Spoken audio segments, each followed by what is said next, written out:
Parit itu diduga menjadi tempat pertama kali jatuhnya balita yang hilang. Organ dalamnya hilang. Anaknya itu penakut dan anti becek, takut sama air. Sedangkan pada saat itu kondisi hujan, kok dia malah nyamperin Parit.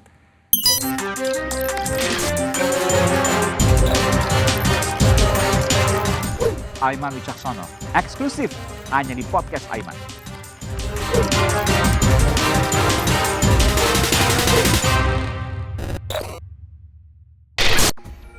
Saudara, salam sejahtera untuk kita semua. Kita berjumpa lagi bersama saya Aiman Wicaksono dan tentunya seperti biasa, saya akan berbagi cerita menarik dan berkesan selama penggarapan program Aiman Kompas TV, eksklusif hanya di podcast Aiman. Sehingga tentunya ini belum pernah loh saya ceritakan sebelumnya, benar. Saya akan menyampaikannya hanya eksklusif di podcast Aiman ini. Selamat datang di podcast Aiman Wicaksono.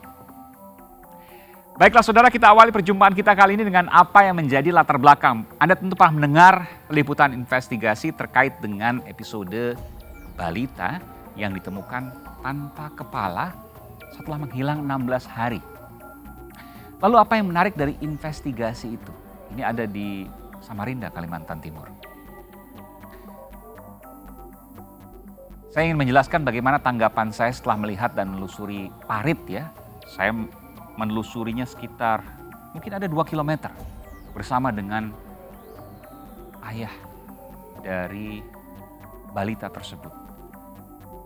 Dan Parit itu diduga menjadi tempat pertama kali jatuhnya balita yang hilang selama 16 hari kemudian, dan saya menyusurinya aliran hingga ke sungai kecil yang berarus cukup deras.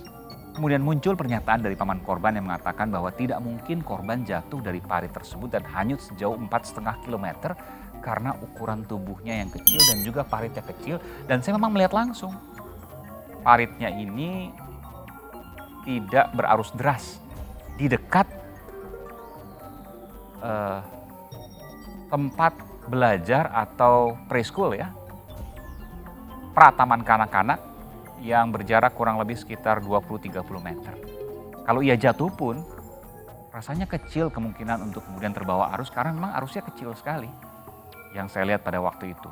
Dan ketika musim hujan, sang paman juga menyatakan pada saya juga nggak deras. Jadi kok bisa? Itu pertanyaannya. Tapi saya terus menyusuri Parit hingga ke sungai-sungai kecil yang berada kurang lebih sekitar 16 kilometer.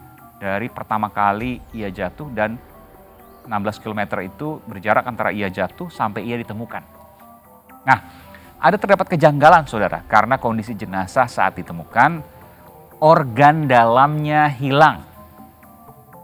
Namun sebagian organ yang lain seperti organ luar ini utuh. Namun ketika disusuri sungai, sama sekali tidak ditemukan organ yang hilang tersebut. Jadi jasadnya ada, meskipun tidak 100% utuh, organ dalamnya hilang, tapi organ dalamnya tidak ada tanda sedikit pun ditemukan, apakah itu bagian sedikit ya, atau bagian-bagian dari organ tubuh yang hilang seperti hati, kemudian ginjal, dan beberapa organ yang lain. Hal ini diperkuat kembali pernyataan orang tua korban ya, yang mengatakan bahwa anaknya itu penakut dan anti becek, takut sama air. Sedangkan pada saat itu kondisi hujan, kok dia malah nyamperin Parit. Pertanyaan itu yang kemudian tidak masuk akal bagi keluarga korban. Dan pada saat itu kan kita tahu kondisi hujan, sepatu korban masih di loker. Jadi menurut orang tua korban, tidak mungkin tuh korban berjalan dari lokasi tempat penitipan ke Parit tersebut dalam kondisi hujan, air yang kemudian deras.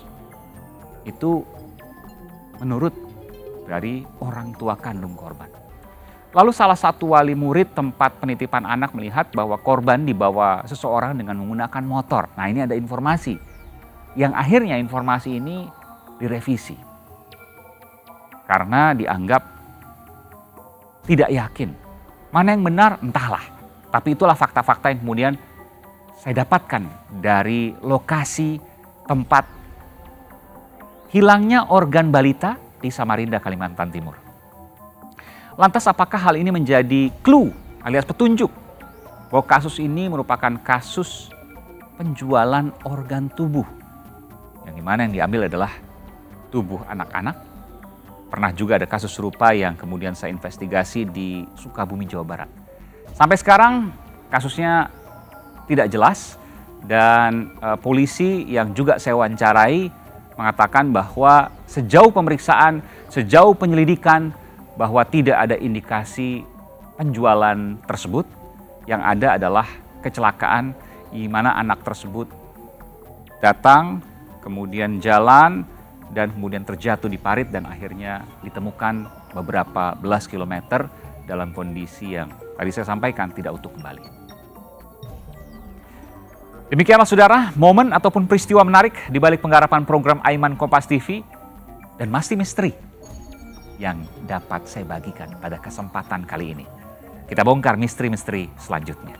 Dan tentunya saya berharap semoga ini dapat menjadi pembelajaran berharga untuk kita semua. Akhir kata saya pamit undur diri dan sampai berjumpa kembali di podcast Aiman Wicaksono selanjutnya yang mengungkap fakta.